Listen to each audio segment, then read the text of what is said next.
देखिए तमाम अकाबरीन बाइज्जत हैं और हर एक का हक है कि इलेक्शन लड़े, लेकिन पीपल्स पार्टी की सेंट्रल कमेटी का एक फैसला है कि जिसकी बुनियाद पर हम पीपल्स पार्टी ने फैसला किया है कि ऐसा नहीं इलेक्शन लड़ेंगे प्रेसिडेंट का। तो अभी बाकी तमाम सियासी पार्टियां, अब इसमें अड़ने की बात नहीं है।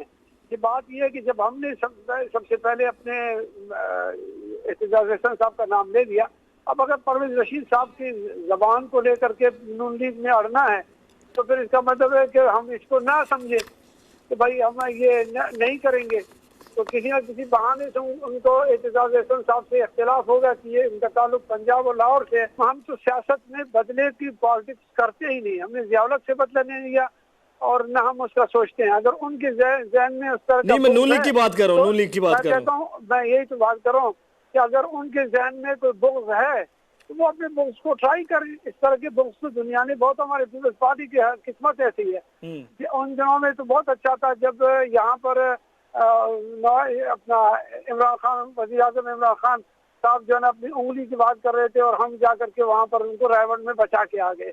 उन दिनों को भी तो याद रखे ना, यही एहतजाज उन दिनों में भी तो शामिल था। अच्छा, पीपल्स पार्टी और नून लीग की जो टसल है, पीपल्स पार्टी और नून लीग की जो टसल है, इसका फायदा तहरीक इंसाफ को होगा? ये टसल नहीं है।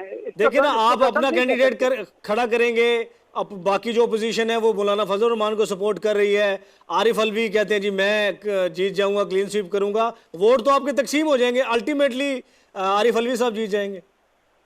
देखिए अगर यही सूरत हाल इस वक्त की है, आज और इस वक्त जो मैं आपसे बात कर रहा हूँ इस वक्त है, तो जी बिल्कुल ठीक है, फिर पीटीआई को फायदा होगा। अच्छा। और अगर इस सीन को थोड़ी देर के लिए कल, आज रात को या कल सुबह तक के लिए चेंज होगा तो फिर बात और बनेगी। दुरानी साहब, कहीं ऐसा तो नहीं कहीं आप खामोशी से तहरीक इंसाफ को फायदा पहुंचाना चाहते हैं?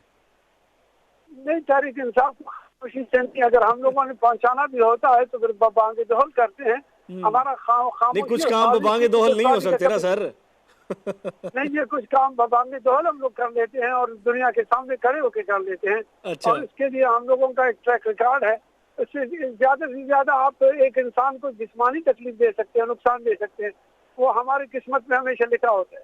अच्छा, अब ये जो ग्रैंड अपोजिशन अलायंस में दरार है, ये सदारती इंतखाबात तक ही है या आप इकट्ठे हो जाएंगे दोबारा? अभी तक कोई दरार नहीं है, अभी तक तो वो अपने कैंडिडेट के मुतालिक गुफ्तगू कर रहे हैं, हमारे अपने मुतालिक गुफ्तगू है। जरदारी साहब मान ही नहीं रहे सर, तो अब दरार ही है और क्या है सर?